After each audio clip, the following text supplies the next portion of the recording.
ఆయన మా అందరినీ ఇబ్బంది పెట్టినాడు అని చెప్పి మాట్లాడుతూ ఉన్నాడు. నాకు అర్థం కాలేదు నిజంగా ఈయన మాట్లాడండి అని మరోసారి చూసినాను. నేను చూస్తే అవును, అది మాట్లాడిన క్లిప్ కూడా ఒక కేంద్ర హోంశాఖ సహాయ మంత్రి ఇంత అవగాహన లేకుండా తెలివి తక్కువతోటి తనతోటి బాధ్యతారహితంగా ఎట్లా మాట్లాడుతారో నాకు అర్థం కాలేదు. ఇంతకుముందు ఆయన ఎంపీ ఉన్నప్పుడు ఎట్లా పడితే అట్లా పిచ్చి మాటలు మాట్లాడేది. సరేలే ఎంపీ కదా, మసీదులు తవ్వాలి, శవాలు తవ్వాలి, ఇట్లాంటి పిచ్చి మాటలు మాట్లాడితే సరే పోనీ అనుకున్నాం.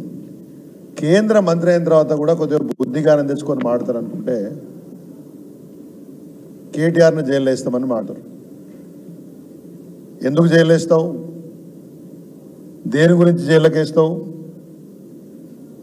పోనీ అసలు ఒక కేంద్ర హోంశాఖ సహాయ మంత్రి ఇది మంత్రుల పైన జైల్లో వేసేది? ముఖ్యమంత్రుల పైన? కేటీఆర్ మీద ఏమన్నా 10వ తరగతి పరీక్షా లీకుల కేసులు ఉన్నాయా? లేదా ఎంఎస్సీలకు డబ్బులు ఇస్తే దొరికిపోయిన కేసులు ఉన్నాయా? ఏం కేసులు ఉన్నాయని చెప్పేసి కేసులు పట్టిస్తావు?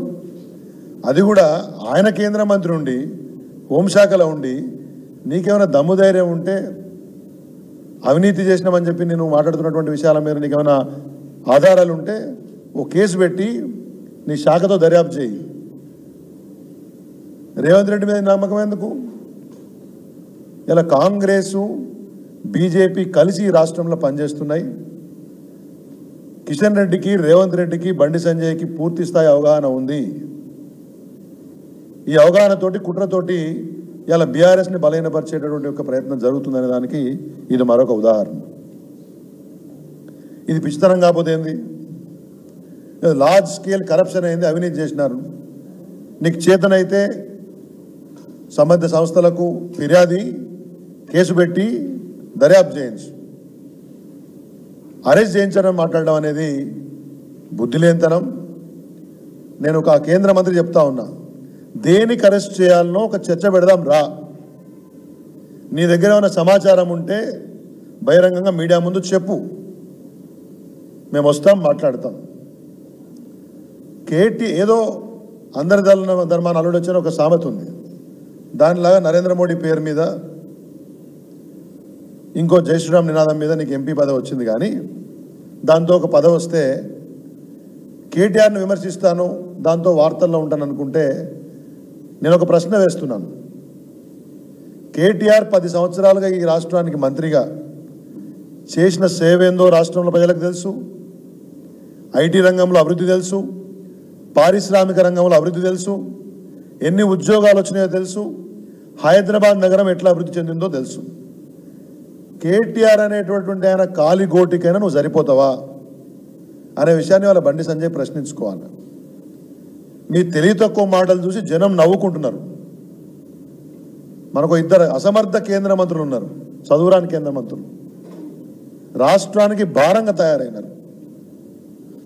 మొన్న కేంద్ర బడ్జెట్ వస్తే నయా పైసా తీసుకురాలేని చేతగాని దద్దమ్మలు రాష్ట్రానికి 3 లక్షల కోట్లకు పైగా పోయిన 10 సంవత్సరాల్లో పెట్టుబడులు తీసుకొచ్చి 25 లక్షల పైగా ఉద్యోగాలు సృష్టించినటువంటి యొక్క కేటీఆర్ మీద అరెస్ట్ చేయాలని మాట్లాడడం అనేది ఎంత చిల్లర విషయం అండి. కరీంనగర్ ప్రాంతానికి ఎంపీగా ఉంటే కల్వర్టుకు నిధులను పట్టుకొచ్చినావా? కేటీఆర్ గురించి మాట్లాడే మినిమం అర్హత నీకుందా అనే విషయాన్ని బండి సంజయ్ ప్రశ్నించుకోవాలి. మొన్న బడ్జెట్ అప్పుడు మాట్లాడుతుంది ఇదే బండి సంజయ్. ఎంత అవగాహన రాహిత్యం అంటే ఈయనకు మంత్రి పదవి ఈయనకు వచ్చినందుకు కాదు, ఈయనకి ఇచ్చిన వాళ్ళు అనాలి.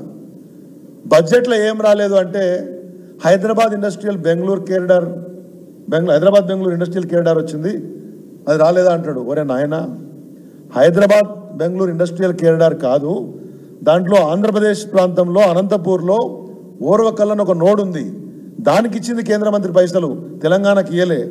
అంటే ఇంత తెలివి తక్కువ చదువురాని మంత్రులు మన దగ్గర ఉన్నారు. వీళ్ళు కేటీఆర్ గారి మీద అరెస్ట్ చేయాలని మాట్లాడతారు. మీ విజ్ఞత పరీక్షించుకోండి. రాష్ట్ర ప్రజలు మిమ్మల్ని ఎందుకు పనికిమాలిన కేంద్ర మంత్రులను నవ్వుకుంటున్నారు?